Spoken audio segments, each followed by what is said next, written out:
Boom. Oh, I mean, I thought we were gonna verbalize it. Oh, too. is that a cue for me? I don't. Yeah, I like to throw it at you. Okay, great. My name's Dr. Panda. My Twitter is at Dr_Panda. My Instagram is Doc Oh, Panda God. PhD. I had to remember. Uh-huh. Oh, my. Again, because keeping it consistent is overrated. Mm-hmm. I think that's it, right? Well, I meant more of the podcast social. Oh, you want to restart this? That would be great. Nope, we're gonna keep rolling. No. Yes. Oh my goodness. So the podcast is at KOM Podcast. It's a Knights of Mustafar podcast. You can find us on Tumblr, which is still in the works. I think the only thing on there right now is our first episode for this podcast. I need to actually upload the YouTube version of it as well, the video version. But it's at KOM hyphen or dash podcast.tumblr.com. They can find us on Instagram at KOM Podcast. Yeah. I did it. Yay. Yay. We also have an email, I think. We do. What is that again? kompodcast@gmail.com. So if you have any questions, feedback, or you want to respond to anything that we talk about in the show and have a chance for your email to be read on the show, you can shoot us an email there. That again is kompodcast@gmail.com. Yep. Please feel free to also send us ideas of what you think would be cool to talk about, or maybe some like Star Wars news that you've seen that we haven't quite talked about just yet, which we're gonna talk about here in a little bit. But also the YouTube version, the video versions of these podcasts are gonna be posted between mine and Doc's YouTube channels. So the first episode is currently on my YouTube channel. It's Darth Honor. And then this current episode that you're watching and or listening to is going to show up on Doc's YouTube channel, which is Dr. Panda. Does it have PhD in yours? I think it does. It is PhD. Okay. Because I think last time I YouTube searched Dr. Panda, it was a little animated panda. But Yes, looks very that cute. Freaking Panda has destroyed my life. It's like a kid's app or something. And I didn't know it existed when I made this my name. So if you just Google or search Dr. Panda, all you see is this just child panda app. It's cute. That haunts my nightmares. It's super cute. But it does take over a lot of the YouTube searches, which I thought was really funny. Yes, it does. Yeah, so this one you'll find on his channel, and it's gonna actually include our video, so you'll get to see our reactions and all that stuff, which is pretty cool. Also, the podcast currently is on Spotify as well as iTunes. Just go ahead and search for Knights of Mustafar, or you can go ahead and search by the episode title, I believe. So the first one is called Raspberry Flavored Snoke, and that came out last week, which so far... Yeah, go ahead. We also have exclusive raspberry flavored Snoke merchandise. If you're listening to this, I forgot about that. Yeah. Until the 31st, so there's a couple days left of it until January 31st. Those are going to be at drpandaphd.live/merch. We also have regular merch for the show there as well. That's not limited, but the raspberry flavored Snoke is a limited edition apparel item. Yes, I will be getting mine shortly. Yeah, I just bought a shirt, show shirt, and I think a mouse pad because I wanted to put it on my desk. So it could be there. I know, I'm so excited. I think a couple stickers too. Super excited. Okay, all right. So you want to talk about the new structure of the podcast now that we've kind of figured out our shit?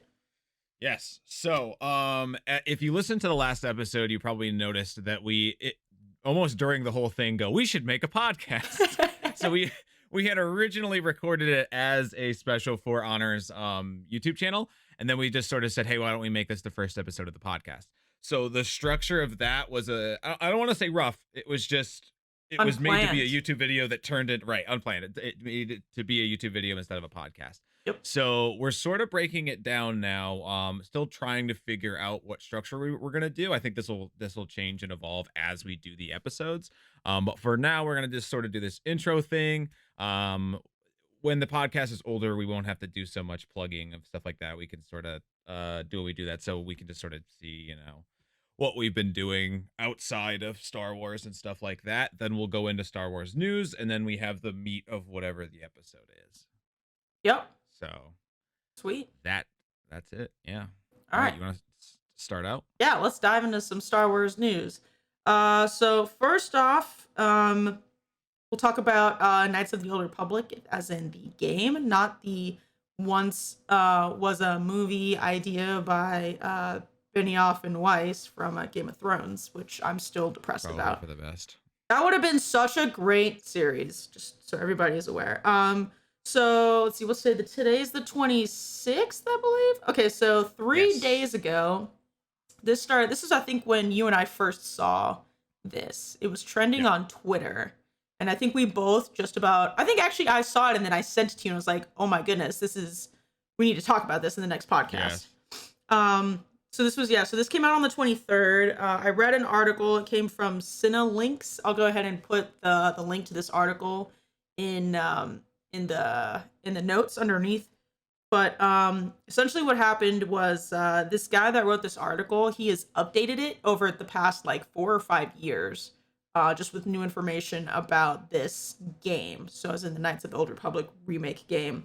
And what he said was originally it was being looked at to be remade in 2015. However, that changed the following year in 2016 when he said that it was getting put on the back burner by EA and that they weren't like actively trying to work on it. Because if you remember at that time, they were working on Force Awakens, they were working on Rogue One. There was a lot of Star Wars stuff going on at that time.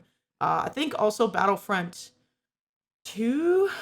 One of the Battlefronts were obviously out, and I think Battlefront 2 was in the process of being developed. But yeah, because that was pretty early on in the Disney you know what I'm trying to say? Yeah, no, the new saga. No, yeah, I believe. Right. I think Force Awakens came out in, what is it currently? It's 2020, like 2015.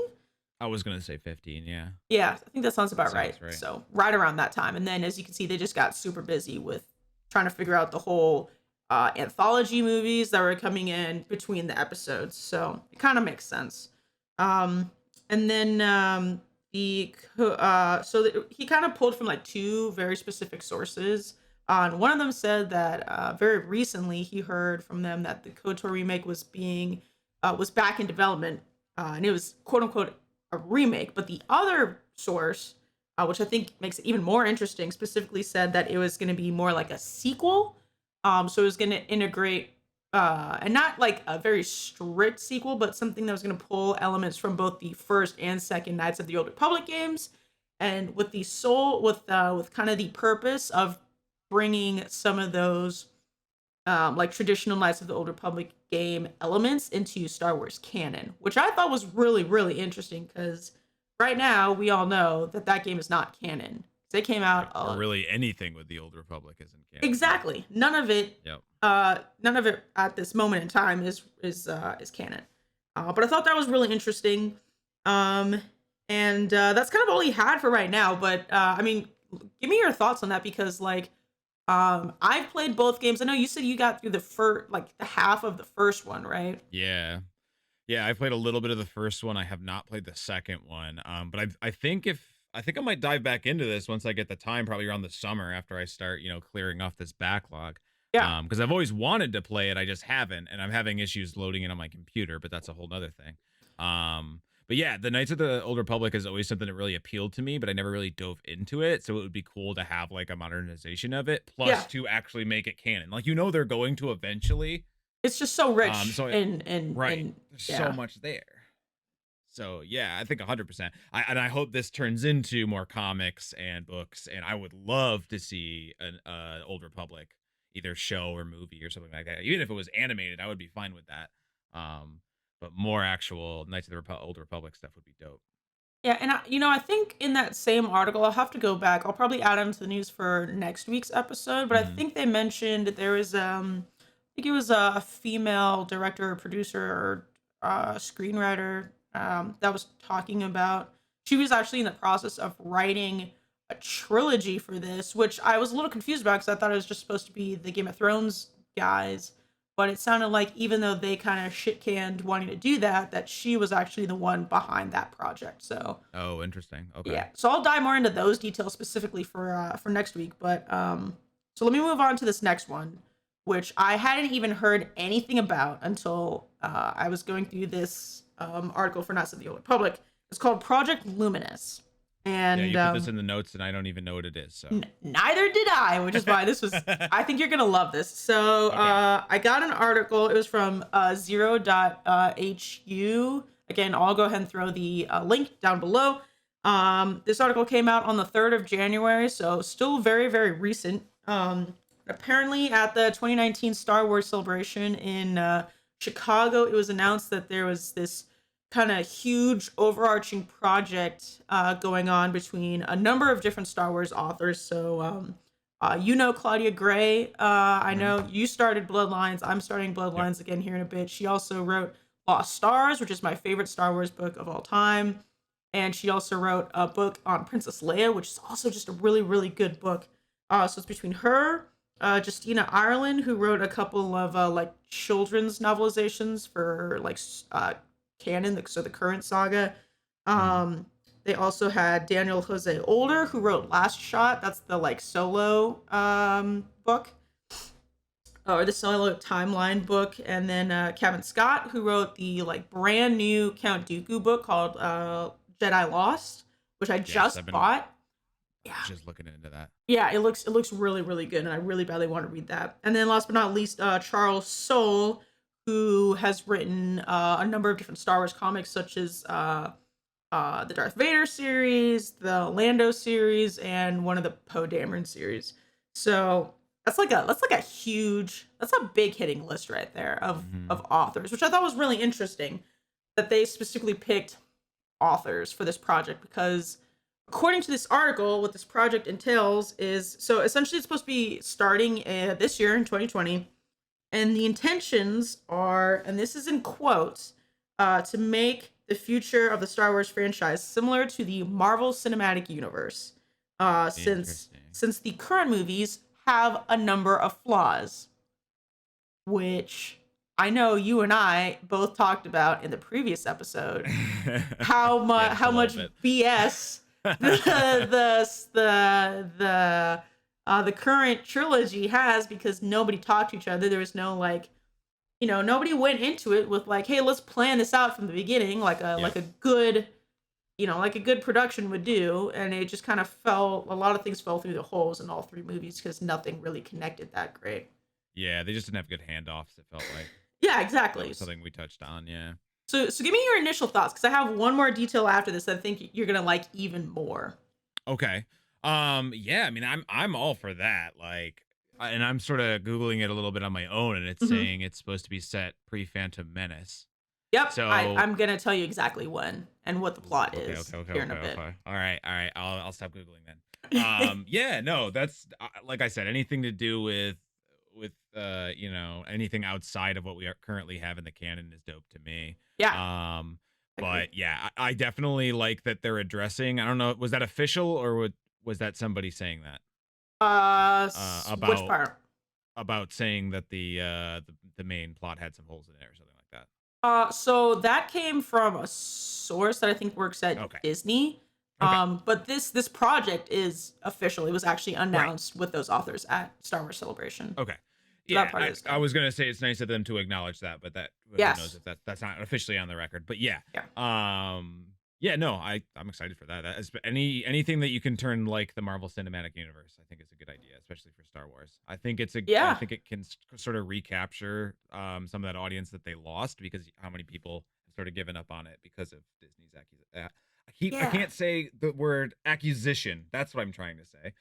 Okay. Not accusation of Star Wars.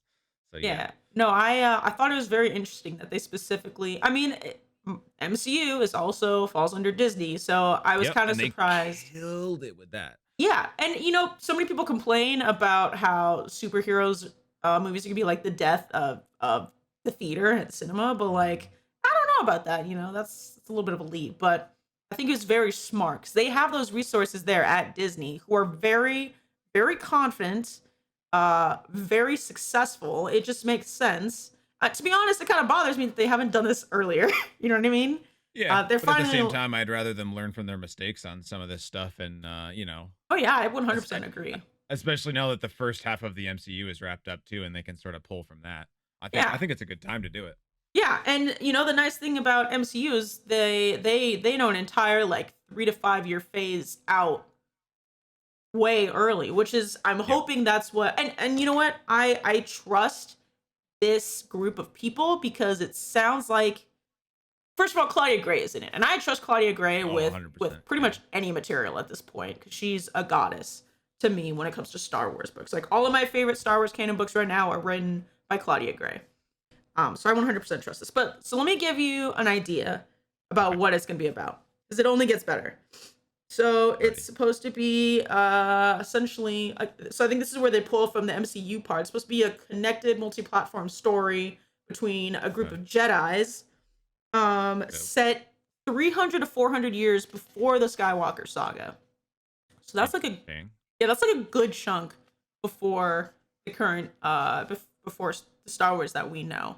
Also, I thought it was interesting there was a group of Jedi, and if you think about it, like 300 and 400 years beforehand, like there's a lot of possibilities there. They might not be.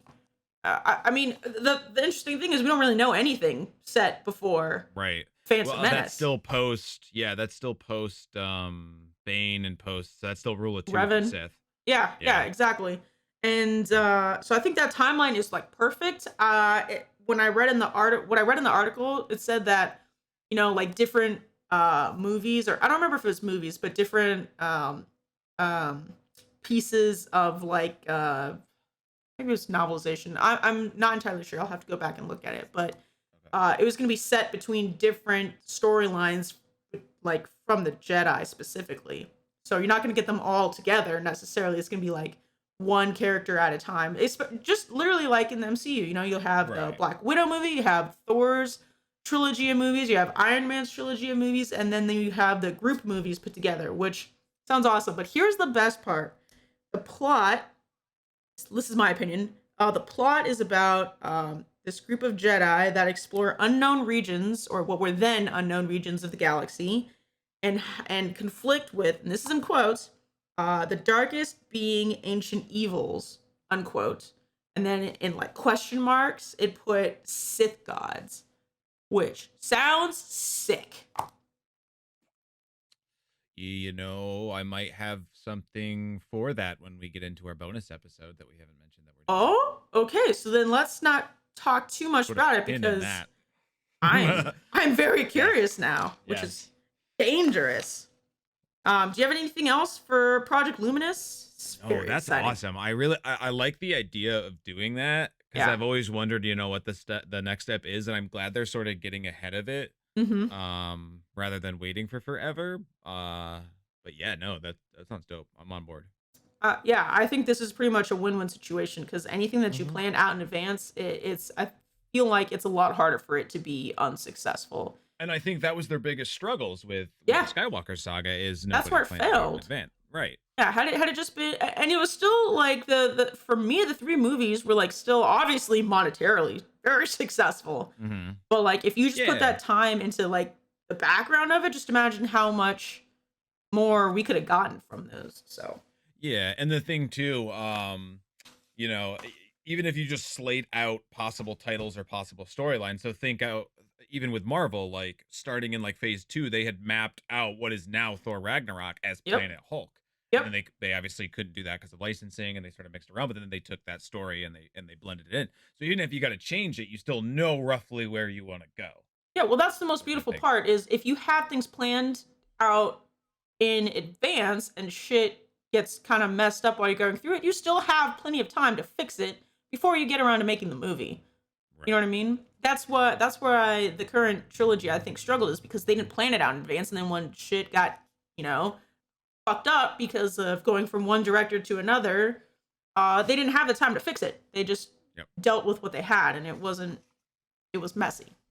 Okay. Clone Wars trailer. Yes. Yes. Talk to me So, about it. yeah, that just dropped. The release date is what, February 21st, I believe. Yep. I was supposed to have this. Okay, cool. Yep, February 21st, the last season of Clone Wars. So I kind of like it's a weird season that we're in right now. We're sort of wrapping up everything that was already going previously. Hmm. Um and it's nice to see that series actually get a proper ending. Um Yeah, it's been out since what, 2008 or 6. it's this is season 7. Yeah, but there was a big gap between 6 and Oh 7. yeah. It's been out for like forever. I mean, Rebels was 4 seasons long, and Clone Wars came out before that. Right. I So want to say 2008 is when it originally came out. So this is like over 10 years. yeah, Yeah, it's definitely been a it's while. nuts. Yeah, so I'm one of the weird people who I didn't follow it when it first came out. I had friends that did, but I didn't. So I am just now diving into this. I'm like cramming for season 7. So I'm Yep. about to finish season 1.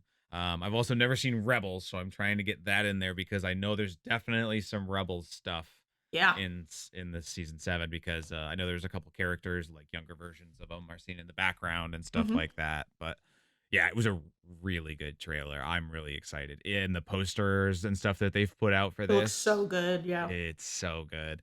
Yeah, I'm bummed that it took me this long to get into Clone Wars, but I'm having Hmm. a riot with it. So I am blasting through it. So what our plan is to, this was something I was going to cover in the intro, but I forgot, Okay. is we're going to go through The Mandalorian right now. But we're going to hit Clone Wars as soon as it comes out on the 21st. We're going to take that episode by episode as Yep. well. So we're really excited to that. Look forward to a lot of stuff surrounding the Clone Wars. And hopefully I will have it all finished by then. Yeah, I that's got gonna some be a lot to cramming to do. finish. Yeah. Yeah. For me, I knew about Clone Wars for a while. Just like a lot of people say, I had a lot of trouble getting through the first couple seasons, so I gave up more than once and then tried to restart it again, and I'm still having trouble kind of trying to get through it. So my I'm plan having is fun to with the old just seasons for some reason. Like I don't see a problem with them. I don't know. yeah, it might just I can be get why some people are. It must just get better. Like if you've it seen newer does. episodes, it's probably harder. Yeah. But I'm just, I keep it up in the background while I work and I still can pay attention. I enjoy Oh, it. see that? Yeah, I'm not good at that. But Yeah. my plan is to just decide to not watch the previous seasons and just go into it just fresh. Like, Cool.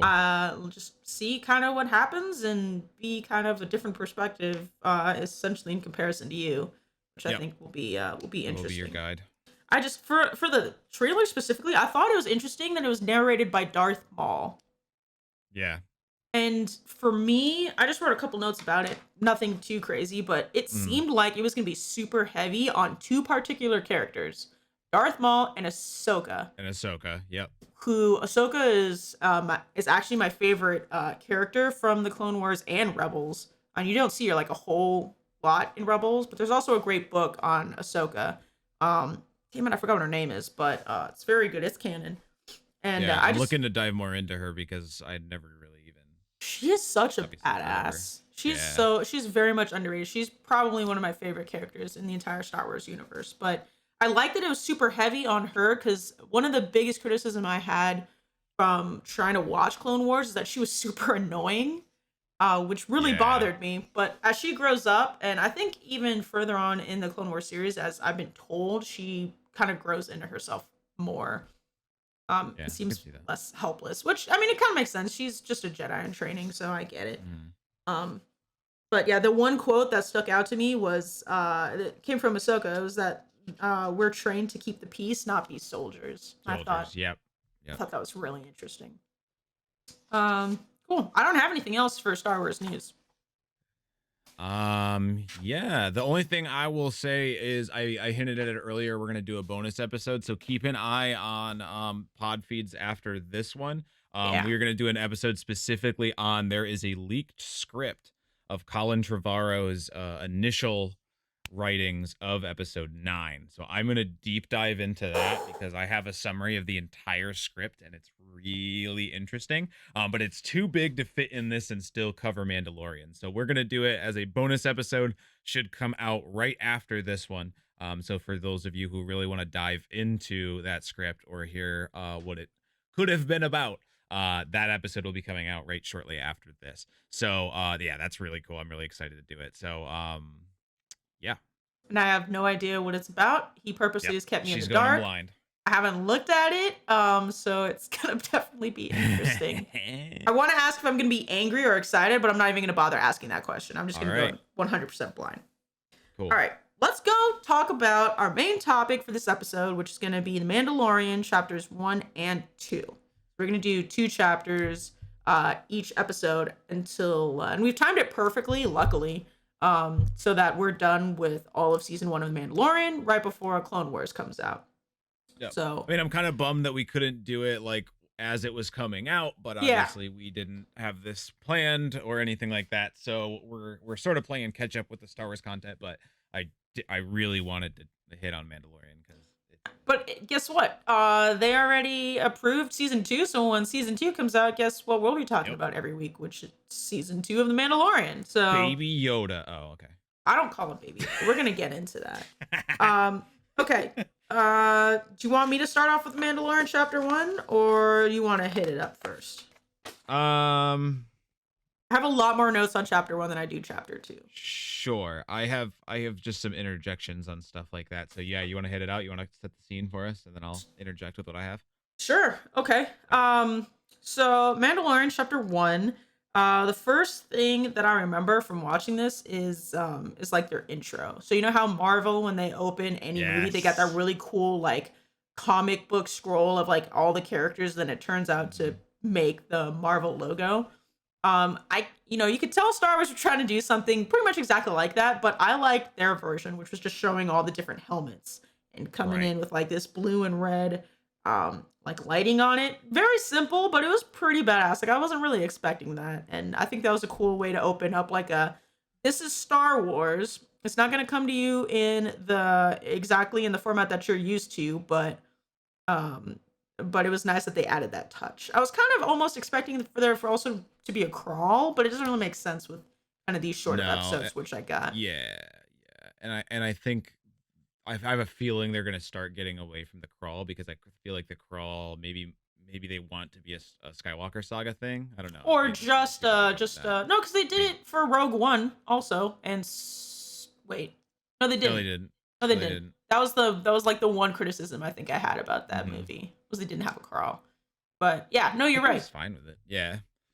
I'm really attached to the crawl for some reason. Yeah. It's like the perfect introduction to you're watching a Star Wars movie because you're watching the crawl. Oh wow, it's interesting that you like crawls because the bonus episode. Oh God. Stop it! Stop it! Oh my goodness. Okay, so let's get past the intro. I have too many notes. I gotta like start going here. All right. Oh, what I was gonna say about the intro though is it's nice because it goes back to what we were talking about it being like an expanded universe like Marvel. So it's cool that they have that to symbol. Symbol that. Yes. Okay. They have that parallelism. I 100% agree. You can kind of see it start to soak in, and I think some people might like not be a fan of that, but they're stupid if they do because Marvel is successful. Nobody can argue with that. And Disney has it has its moments, or sorry, not Disney. Star Wars has its moments, and clearly they can make a lot of money. Now they're just trying to like perfect that craft, and they're looking to Marvel for it, which I think is smart. Right. Yeah. Okay. So, I think you and I both talked about this, but the score for The Mandalorian is I wrote in my notes this freaking song. It's not, and you know what? The theme song is like brilliant, and it's very subtle. It's not like right up in your face like the intro, like the theme song for Star Wars. Like, but it gets stuck in your head. Yeah, it's just so good. But I like that it's very subtle, and it's and it has like the perfect notes where if there's something going on in like a scene and you hear it in the background, it's not going to be very obvious to you. But if you're kind of paying attention, you can it'll pop up here and there, which I really like. And I think that's one thing that Star Wars is good at is their scores. And of course we can attribute that to John Williams because he's a brilliant man. But he did not do this theme song. I forgot to look up who did, but who does the music for Mandalorian. But anyways, all the music in The Mandalorian is fantastic. I liked how because we all know we have an idea of the Mandalorian race, but we might not like be super in depth information wise on it. So I thought it was cool how like the entire episode, I think he only says like 2 things. That's it. You know what I mean? Yes. Like, he doesn't talk. And I thought that was really interesting. Mhm. He's like very let's see. He says like one thing at actually I don't think he says anything in like the first in the entire like first scene. I think the first thing he says is, "I can bring you in hot, or I can bring you in Yeah, cold," right? that's Yeah. right. And that's like the only thing he says for like the first half of the episode. Which by the way, that alien was kind of hilarious. Uh Yes. and one of the things I noted was I really liked how they actually used like, using quotes here, an alien language with subtitles, Right. Yeah. which I know that's been like a hot debate, especially in the prequels where they kind of didn't like the like accents that they used on Right. normal English. They used like some fake language here, and I really appreciated that detail. Another Um, language for me to learn. yeah, There's this one guy that yes. he does a lot of podcasts and stuff like that, and some Star Wars Mhm. stuff, and he can speak Huttese. He can speak what?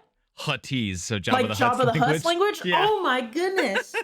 That is so that's awesome. hilarious. I didn't know there was enough of that language for you to be able to speak. I don't. That's You can't do like full sentences, but just what you sure. can grab from the subtitles and stuff like that, you can form it into something. But yeah, so that can Uh be our assignment. That or speak Tuscan Raider. I was speaking Jawa while during the second Ooh, yeah. episode. I picked up a couple terms Okay. just because Jawas are hilarious. But So you're working through Jawa Rosetta Stone. oh yeah, Suka Okay. Suka. I'm pretty good at it, okay? Houdini. So the first fight scene, which was happened in the bar there, and that's where he Yep. finds the blue alien. Like, that's a great intro to be like, hey, this guy's kind of a badass. I wouldn't really mess with him. Mm-hmm. And The then freaking. I also have a note that says "freaking door kill." dude, I was When he not kills that dude expecting with the that. door. Like, this is on Disney Plus, and like they Yeah. went there. Like, I wanted to clap a little bit. Yeah. I was I appreciated that. Thank you, John Favreau. You are our savior. Oh my Um, gosh. Yeah. Man, it's brilliant. I liked how So they good. introduced the whole premise of what he is, which is a bounty hunter. So we got to see bounty pucks. I thought Yep. that was really cool. Yeah, you never Also, really get to see how the guild operates, you know? You only really ever see them in the exactly. background or working for Jabba, so. Or you only hear of them. You don't really Right, know much right. about them. So it's kind of Yep. cool to see the inner workings, just like you said, of the guild and how the bounties work. And I loved Right. when he got back to his ship. And he cornered the Ship. the alien on the ship. How there was just a massive number of them in carbonite. Which, thank you for bringing carbonite back because it was so friggin' cool. And it's a portable carbon freezing chamber. I know Like it was that's so really sick. interesting because you think of an empire how They big the dropped him freaking carbon. in. Yeah. Yeah. No, that was man, that was so cool. I think the coolest thing about the Mandalorian is like this is one thing we criticized about the Rise of Skywalker is it was a lot of fan service, but very obvious fan service. In the Yeah. Mandalorian, it's not I don't even want to really call it fan service, but they bring a lot of these really small elements back into Star Wars that we haven't seen in a really long time, like the carbonite, for Yes. example. Very small things that don't really feel necessarily like carbonite, or sorry, like carbonite, like fan service, but it's done in a very, very elegant kind of way. Yeah, I mean, and it's more so it's not fan service. That stuff exists. Why would he not Yeah, use it? You know, it's already been established. And we'll talk later. There's a couple of interesting things in the later episodes that I'm really hyped that they brought back. But sick. anyway, yeah. That's kind of what I have for that kind of that opening scene. Yep. Um, and then I talked about them leaving the planet to go back to the planet. I had to look it up. It's called Navarro, and that's where the guild is at. Oh, one And thing I did have is yeah, Space Uber. Space Uber. Space Uber. What do you mean by Space Uber? The dude that calls a space Uber with his flute. Oh yeah. I just felt that needed its its justice. Oh, that reminds If me. I Disney like doesn't capitalize that and make a Space ride sharing Uber. app, Oh my Space goodness. Uber, and you just play like a flute sound Oh and the my speeder God. comes to pick you up. With Even an if it's just R2 only a unit? Galaxy Sense. Yes. Oh my god. I got a little excited when I saw the R2 unit in there. And I loved how Oh. it set up his distrust of I droids was like right from just the gonna say beginning. that. I was literally just about to say that. Yes. Yeah, Yeah. no, that was really great. Let's see. Okay, so Oh, then we one other get thing yeah. too. Yeah, yeah, yeah. Before he puts him in carbonite, Yeah. the alien mentions Life Day. Yeah. I read about that. I don't what is you'll have to remind me what that is. Oh, you don't know Life Day? I think it sounds very familiar. Life Day was first mentioned in the beloved movie Star Wars: The Christmas Special. Oh no. That's why I don't remember it very well. Because I chose not to. Yes. Yes. See, So again, a little it's tidbit there. canon now. Although technically, I think the Star Wars the Christmas special is considered canon. I hope Oof. it's not. Let's hope not. I think I it think is. everybody hopes it isn't. But now Life Day is whether you wanted it or not, which Oh, is the Star no. Wars equivalent of Christmas. Yeah, it's awful. Don't So watch it. it's a nod to the Christmas special. Don't hate on my boy Lumpy. He's the best. Listen, I don't have any words. Okay, so we're gonna see a lot of Navarro, where the guild is at through the coming Mhm. episodes. I liked how there were a lot of different locations, not just in this episode, but in kind of the Mandalorian, just in general. Again, Mhm. I think this is the same criticism I had for Rise of Skywalker, but it would have been kind of nice to have cards like location, like they're on this Yes. planet. And they've done that. They did that in Rogue One, if I'm not mistaken. So it can definitely be done without it looking like did. a Guardians of the Galaxy movie. There's nothing wrong with that too. Why not?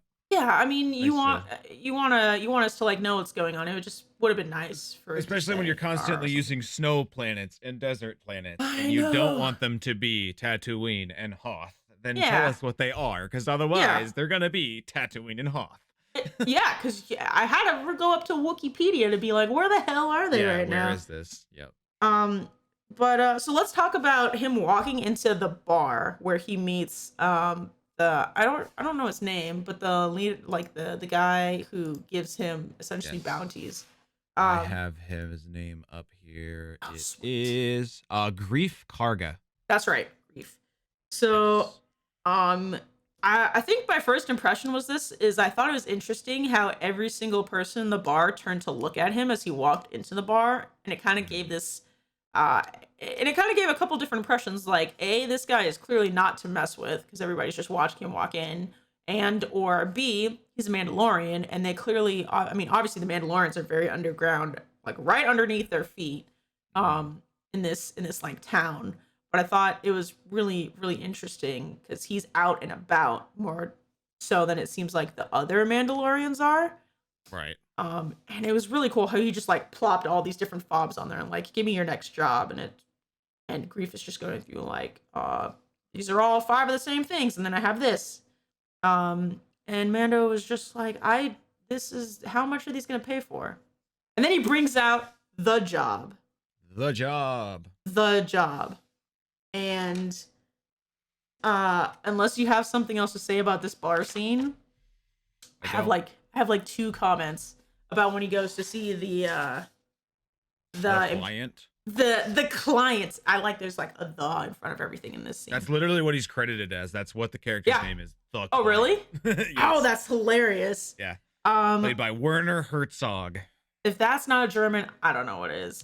And it's funny because literally my first bullet for this scene is cliche German officer and dirty stormtroopers. Yeah. And like, But I'm here for it. yeah, no, I love it. And I was just like, stormtroopers always look so clean, and then you come into here and they look like they've been there for a while. Yep. And I thought that was Which makes kind of sense because they're sort of Yeah. on the ropes here in Yeah. hiding, basically. no, I agree. I thought that was really cool. Yeah. And then you get a couple of probably the most infamous the most famous lines from this first season in this one scene. And one of them, can you guess what one of the 2 are? Probably In know this what they both scene? are. Oh yeah, from this scene, Ooh. 2 of them. Shoot. No. Nope, that's not it. Yeah, Pawn he shot shoots them. first. No, well, yeah, not yet. Not yet. Spoiler alert. Shoot. No, all right, give it to me. I don't remember. You'll remember when I tell you. So one I of know you them will. is when he has his like blaster out, and then his like rifle, which by the way is thought super that was freaking it. cool. Yeah. Yeah, I thought and it was he's something like, else. and Yeah, and one of the stormtroopers are like, "We have you 4-1," and then Mando I like says, those odds. "Yeah, I like Kinda those got there. odds." That's a great one. And then the other one is when the officer says, "Bounty hunting is a complicated profession," which I've seen that on a lot of T-shirts, which I think is a very cool line. He's got that really thick German accent. I love his voice and his accent in this. It's so good. It wouldn't So be good. a podcast episode if I didn't bring up the memes about this, because that's just what I do. So my new favorite thing is Build-A-Bear announced that we haven't even gotten to this character yet, but I'm assuming if you've listened this far, you've seen The Mandalorian. So, I hope so. I'm still gonna call him Baby Yoda to spite you. No. So their Build-A-Bear is doing a Baby Yoda, build your own Baby Yoda. Yep, I saw that. Yeah, and then right underneath is the picture of him where in the episode he says, "I want to see the baby," and it just takes it and goes, "I want to build the baby." Oh my goodness. So every time I see him, I just think, "I want to build the baby." Oh my goodness. I forgot that they were doing that at Build-A-Bear. That's so funny. Oh My wife is gonna probably end up doing that. Not gonna I don't blame her. I She's literally just got a teddy bear from Build-A-Bear that's dressed up as Kylo Ren. So Of course you did. I get it. His name is Ben. He's cute. We're snuggle buddies. The other quote I have from this scene in particular that I really liked, and which kind of set up something really interesting, it came from the officer again, and he said, kind of paraphrased, but he said, "Beskar belongs in the hands of the Mandalorians after such a time of disarray."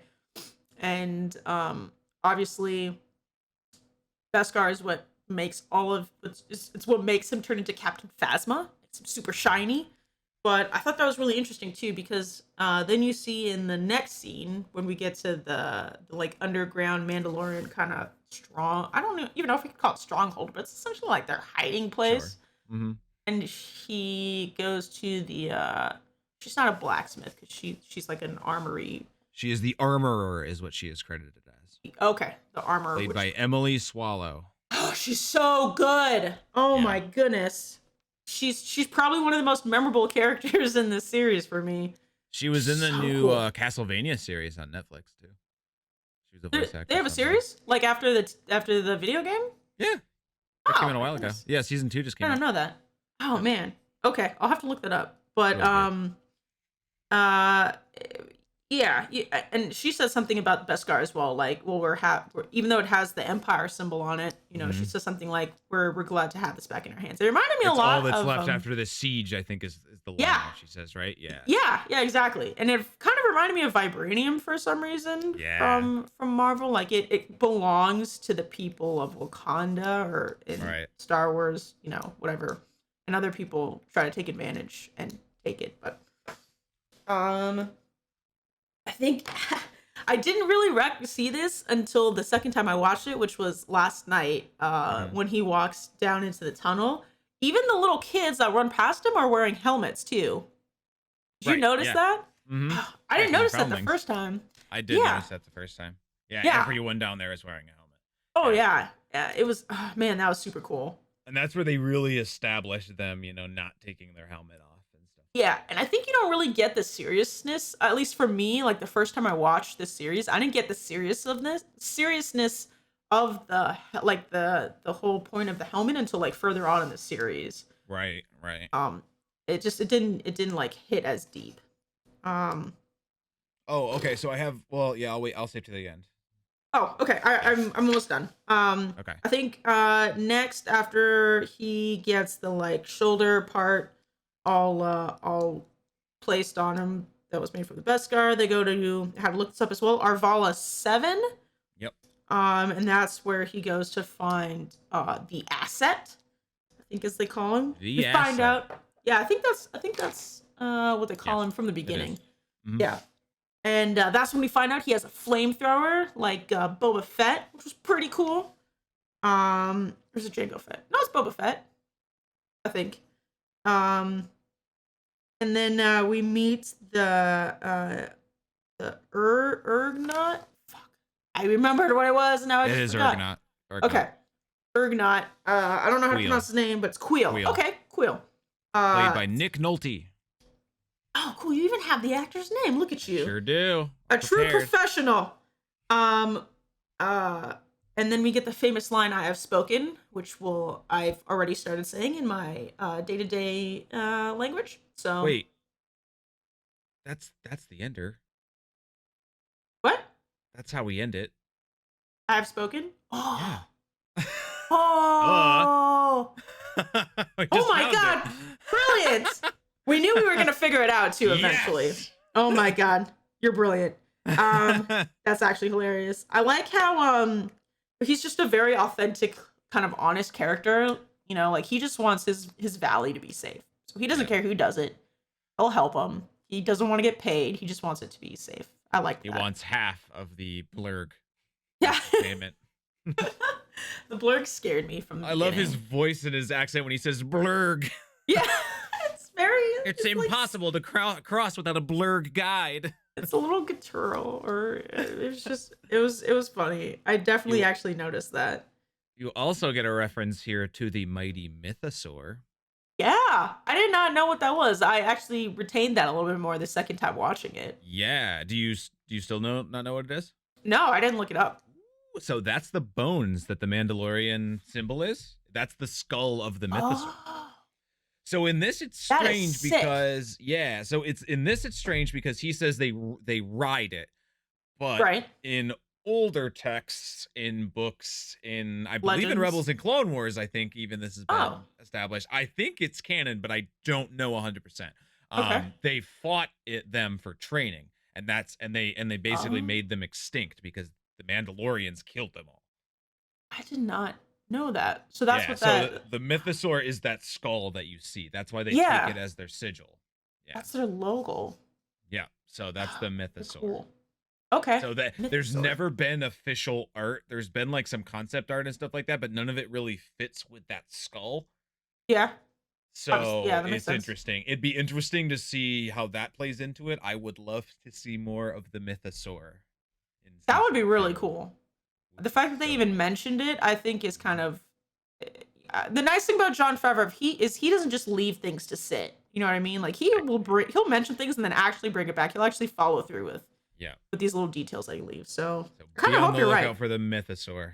Yes, the mythosaur. It sounds like a dinosaur. So dope. Okay, so then we get to the camp and we meet the coolest droid ever, He's my IG favorite. 11. And Voiced by oh, who? Taika Waititi. Oh, I did know that. Yes. I did know that. I forgot all about that, but I Also did known know as- that. More recently for his directing of Ragnarok, Thor Ragnarok, and his voice of Black Panther. Korg. He did Black Panther too. Did he? Yeah, pretty sure. I didn't even know that. Actually, did he? Yeah, you might want to look at that. I don't remember. But anyway, yeah, he does the voice of Korg. So his voice acting is absolutely nuts. Famous for such lines as "Fool, that kid's being a dickhead to me again." Oh my god. Yeah. New Oh no, bastard. yeah, I see. He directed Thor Ragnarok. He will write and direct Thor: Love and Thunder. Yes. I I don't think he did Black Panther. I could have sworn he did. It says somewhere in here.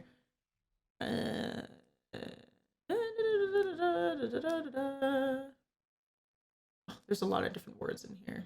Where did I see? I know I saw Black All right, Panther. let me in use here. my professional powers here. I got you. Yes. Make this happen. Black This is gonna bother Panther me if I'm wrong. is directed by Ryan Coogler.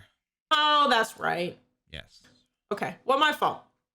Close Not really, but No, I not appreciate it. He's also going to be in the What If series that they're doing on Disney Plus. Not to go too Marvel on you, but No, excited that's for right. him to He's be in a lot. as He's been Korg. in a lot of recent projects, actually. Okay, sorry, I totally got sidetracked. That's my fault. Okay. So this whole scene of them at the camp was I think I wasn't expecting, because this is a TV show, so they don't have as great of a budget, obviously, as their big time movies. Mhm. But like this fight scene at the camp was really I was bigger than I could have ever really Oh expected. yeah.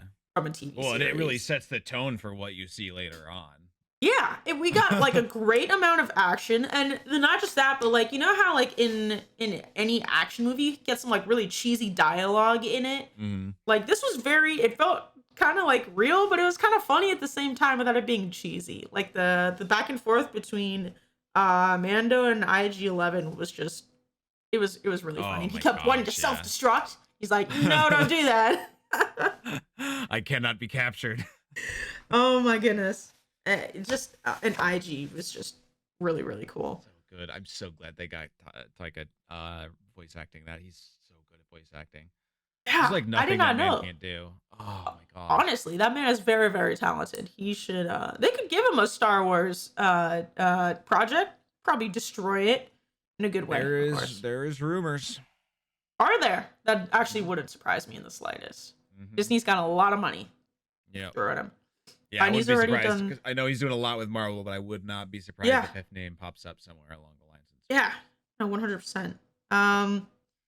Then we get to meeting the asset, and nobody in their right mind, I think, expected to see what the asset was. I don't know if nobody knew about this, right? This was just a pure. Well, just what was awesome is Jon Favreau. He said, I'm gonna do this, but you cannot have merchandise made for this until it comes out, because that's where all the leaks happen. Right. So you can't make a Funko. So now that's why you don't see anything right now. It's starting to slowly come out, but everything's like back ordered until May, because you can't. They specifically had a contract where they couldn't release it beforehand because it would have leaked, and I'm so glad they do it. I am completely fine with waiting until May for my wife to have an 11-inch Baby Yoda figure that I got her because she's obsessed. Sorry, the child figure, because she's obsessed, for us not being spoiled on this. Yeah. I mean, I just recently found Mandalorian and IG-11 Funko Pop. Figures, and those were around early. Like IG-11, Cara Dune, even you could get those before her. I have Cara Dune too. But like, but those definitely waited to come out. Like I just recently started seeing them on shelves. Yeah. But so that's nice that they did that. I'm really glad. I know it must have been a fight to get so Disney difficult to do that.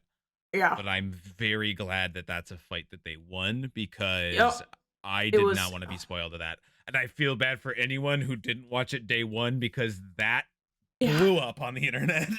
That's the thing. Like people complain about spoilers, and I'm like, listen, it's out.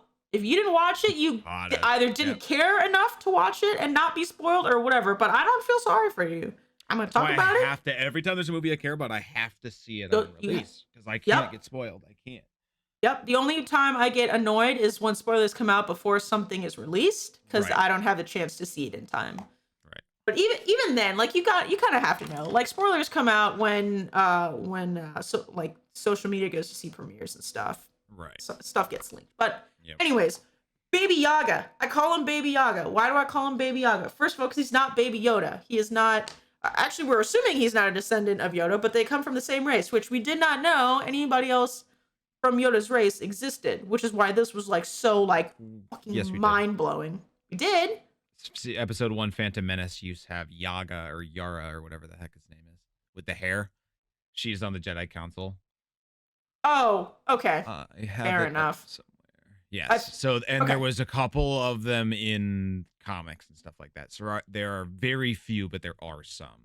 Okay. I'm not very familiar with the comics, except for a very, very few number of them. Neither am I, but I'm familiar with Googling things. Yeah, this is true. You're a professional Googler. Okay, so the canon members of Yoda's species are Yoda, Yaddle, and the child. So any of those other ones I was mentioning do not exist. Yes. Okay, they must have been pre.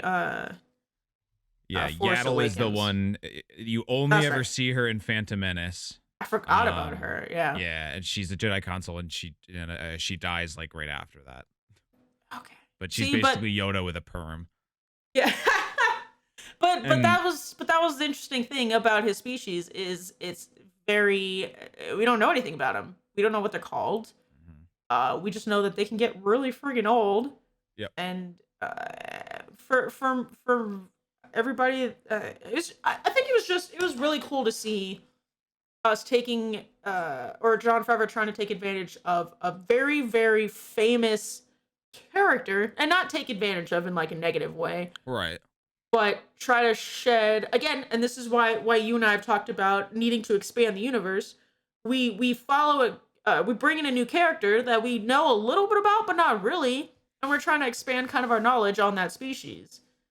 And in that, and it's there's a child there. Yep. You know, what is the story? My first question was like, how did they even get him? Like these bandits or whatever you want to call them on this planet. But I love the fact that IG-11's bounty was to kill the asset, and his was, if he could, to bring it in alive. And he clearly has some sort of attachment to the child, and we see that later on in the series. But what's interesting is they referenced that he's 50 years old, which would put him born at 41 BBY, which is when another significant Star Wars character is born. Oh, Anakin Skywalker. oh, is born in the same year. I did not put those two things together. Yes. So that's got me curious too, because technically they've never really answered, they answered it in Legends books, but they never really answered it in canon that Anakin is birthed by the Force. So maybe this child is the same sort of thing. So, you know what, because we don't know how Yoda's species procreate. They could just be, wouldn't it be cool if they just were born of the Force? There's just species that comes from the Force just entirely. Yeah, that would be really cool. Because you can already tell, I mean, obviously they go into, we haven't seen one that isn't Force sensitive. I mean, technically. Well, not just Force sensitive, but very, very powerful. Right. Yoda was and still is probably through like the entire saga, one, if not the most powerful Force sensitive beings in canon. You know, maybe up there with like Palpatine and Anakin, maybe. But I always thought that was really cool. And you know, now that you've told me that about Anakin, it kind of gives me this idea. You know how we talked about in the previous episode that Anakin, I think I mentioned it briefly, that Palpatine essentially created Anakin through the Force. What if, you know how the Force has to keep things balanced? What if Baby Yaga, or Baby Yoda, whatever you want to call him, was like the antithesis of Anakin, which is why they were born at the same time, because something of the dark side of the Force was born, so something from the light side had to come through in order to kind of nullify that. Yeah. Maybe. Just something that came to my mind. But I don't have anything else from this episode other than what a great introduction to our first like live action Disney Plus series. Yeah. Like it honestly, I knew Jon Favreau was going to kill it, but it completely exceeded even my high expectations of what. Oh yeah, what we were and I know people. My wife is a perfect example. She's not super big into Star Wars, but she loved the series mostly because of the child. But I know so many other people that watch this but don't watch regular Star Wars. So. You know what? Yeah, no, it's so funny that you say that, because I have a bunch of people that talk to me that know I'm a huge Star Wars fan, and they're not big Star Wars fans, but they're like, oh no, but yeah, I know all about The Mandalorian. I just started watching it. It's super good. And I'm like, what a great, that's such a great accomplishment to be like bringing in people. So perfectly with the Rise of Skywalker. Say what you will about it, but they could, and now with, you know, talking about, you know, Project Luminous and stuff like that, they have clearly a timeline, and they're doing it so well to get you set up for what's next. So I think this was awesome. Like, it's really what got me back into Star Wars hardcore was definitely The Mandalorian. Well, not just that, but you have to remember also Jon Favreau is very used to working like that, because he comes from Marvel, so he knows how to interweave storylines that I mean, that's the beautiful part about the MCU is they have so many different directors and producers working on different projects at the same time, but they all have to interweave perfectly in order for you to be able to get this kind of seamless storyline between so many different characters. Jon Favreau is he is, I mean, he's the genius that you could argue is why we have MCU that we do right now, because he did Iron Man.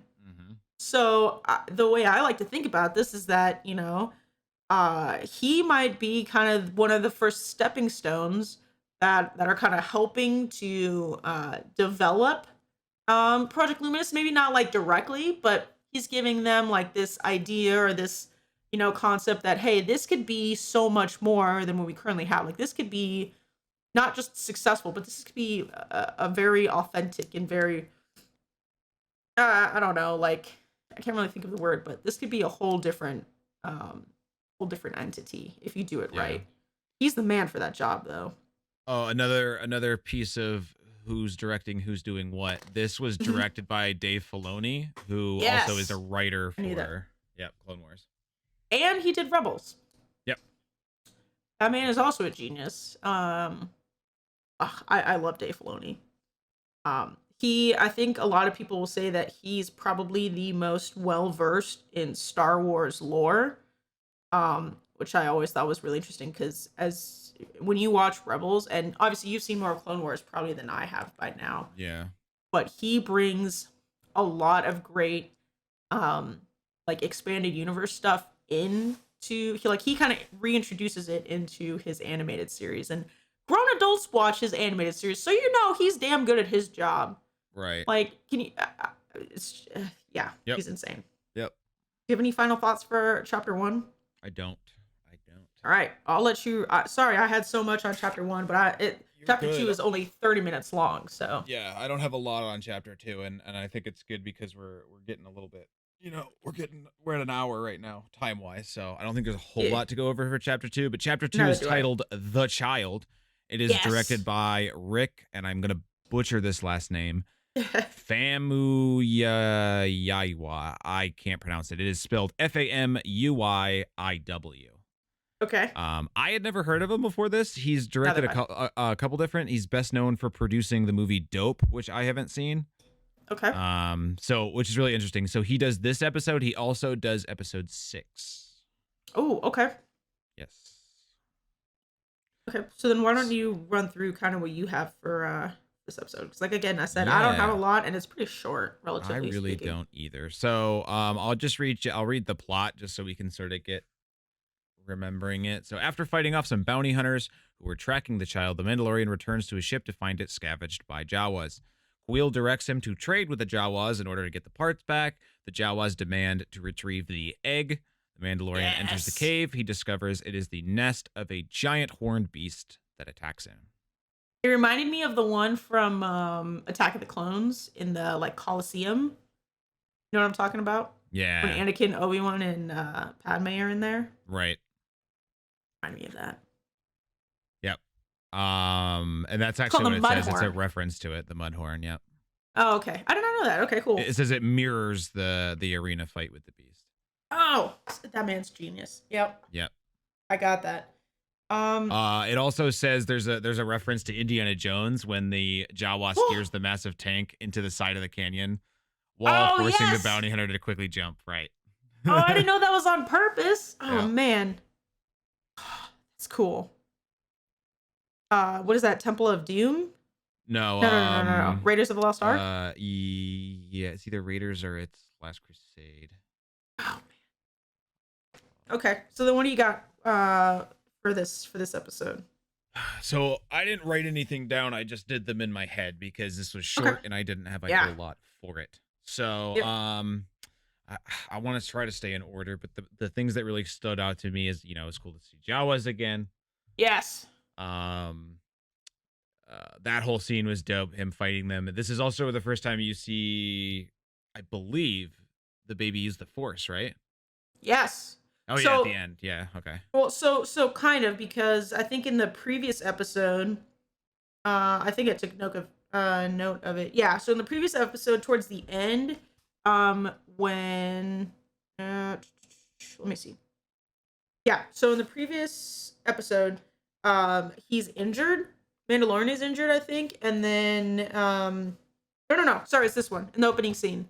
The child kind of reaches out because he's cut from his like first encounter with the blurgs, and and he reaches out like he's gonna heal his arm, but he gets stopped by Mando first. Oh, But right. Yes. Yes. but then he actually uses the Force later on in this episode. Yeah. Yep. Oh, another interesting thing. Did you notice anything about the Jawas? No. Their eyes are Sandcrawler is red. back. They're red But instead of yellow, like the ones on Tatooine. oh, interesting. So maybe they're like a different race like, of yep. Jawas. Yep. Oh, I thought that didn't was think really about interesting. that. Okay, that's a I'm very gonna be a minute fun fact detail. guy. Did you know the fun? You want to know another fun fact about this? Absolutely. This entire episode does not have a single human face. Oh, you're right. Yep. Did you get that? Did you read that from somewhere? Yes. Okay, because that's impressive that you noticed that. I did notice the Jawa one though. That was me. Okay. Oh, that's so interesting. The only things I have from here are like you said, you get to see this is definitely one of my favorite gifs of the child, but him trying to chase around the frog and then just like eating it whole. Right. That was absolutely hilarious. Yes. And then I think the biggest part for all of us with this episode is finally getting to see the child use the Force, and not just lightly, but he uses it to essentially save Mando because he was going down. Mm-hmm. He was not winning that fight, and not only does he use it a little bit, but he stops. This is a big beast too. He stops him like straight in his tracks and is able to lift him so that Mando can kill him. And like that was. I think we all knew we were going to see him use the Force, especially when they kind of teased it a little bit earlier in this episode. But we did not know to what like level his power is in the Force, and like that, even as a child. I mean, he's 50 years old, but in Yoda years, that's a youngin. He's clearly very, very powerful. Yes. But I also like how, there's consequences to him using the Force to that degree. He gets knocked out, which I kind of love those kind of details where not everything it happens perfectly. There's a consequence to everything. Yeah. And then I mean, I know we saw he doesn't do it successfully yet. I know, right? That almost came out real bad. Successfully, but him trying to heal his arm. I don't think we've ever seen that before in canon from a Force user. So I don't know if until what came after it. Yes, and I think he did that. I think this was done on purpose, like 100% on purpose, for this to set some sort of precedent. That hey, I love when new Force abilities are come out into play. I know a lot of people bitched about Mary Poppins Leia in episode 8, but I thought it was fucking sick. I'm not gonna complain because I thought it was fucking awesome, and we finally got to see Leia be a badass. But like the whole healing thing, like it makes sense if you think about what the dark side is capable of. Like keeping people alive for so long, which isn't necessarily natural, which is why it makes sense to be on the dark side. On the light side, they should be able to heal, right? I think that's very. Just would have been nice for someone to let Anakin know that was a thing, but hindsight. Well, Anakin, he's a whiny bitch, as we've already established. But I spelled Kylo Ren wrong. Okay, continue. Hey, I think we could have a fight about this. I'm pretty sure I know who's more whiny. Hey, at least Kylo Ren grew up, okay? I don't like sand. It's still my favorite. I still say that all the time. It's coarse and rough. And it gets everywhere. Yeah, it's so bad. But with him using the Force powers and doing that healing, we see him like heal, I think 2 times later on in this series. And then obviously we get we pull out this healing power from the light side of the Force out in episode 9 that kind of seemed like it came out of nowhere, which to me, it still kind of came out of nowhere, because I know Jon Favreau was probably trying to like help them out a little bit by being like, here, Baby Yoda, you can do this here, so it's not completely like brand new, maybe. Right. But it was yeah, I appreciated that. Here's something interesting too, coming back to fun facts. Did you notice his knife? Did I know? I mean, the Mandalorian's knife. I know you probably have some detail that I didn't notice. I do. It's a vibro knife. Is it? It is, and it's the first time a vibroblade has made it into it's the first live action appearance of it.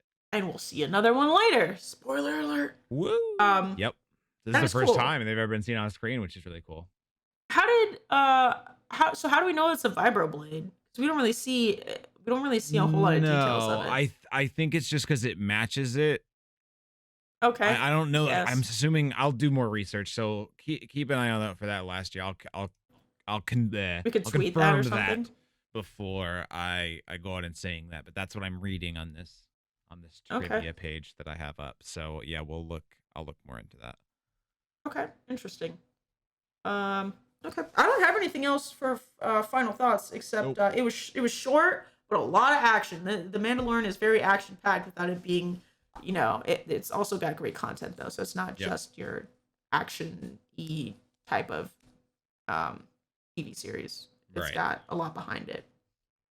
Cool. Nothing else with Mandalorian? That's it for me.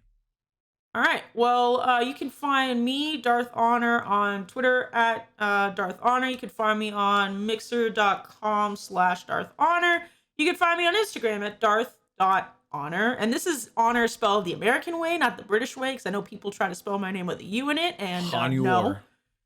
Right? No, you're wrong. Where else can you find me? You can find me on YouTube if you search Darth space Honor. And I think that's pretty much it for me. What about you, Doc? Well, I sort of already started in the beginning where I wasn't supposed to, like an idiot. Yeah. But in case you missed it, it is on Twitter, I am Dr_Panda. On Instagram, I am Doc Panda PhD. On YouTube, I am Dr. Panda PhD. On Mixer, it's mixer.com/Dr. Panda PhD. I stream typically 3 days a week. If you're listening to this the week of the 26th, my next stream is Tuesday night. Yes. Are you gonna be playing Swoder at all? Maybe. Yeah, we should do that. I'm still trying to grind through Jedi Fallen Order, but I'm down to do that as well. Okay.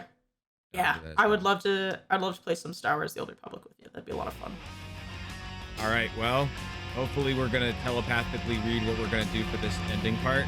Until next time. We have spoken. Oh, yes.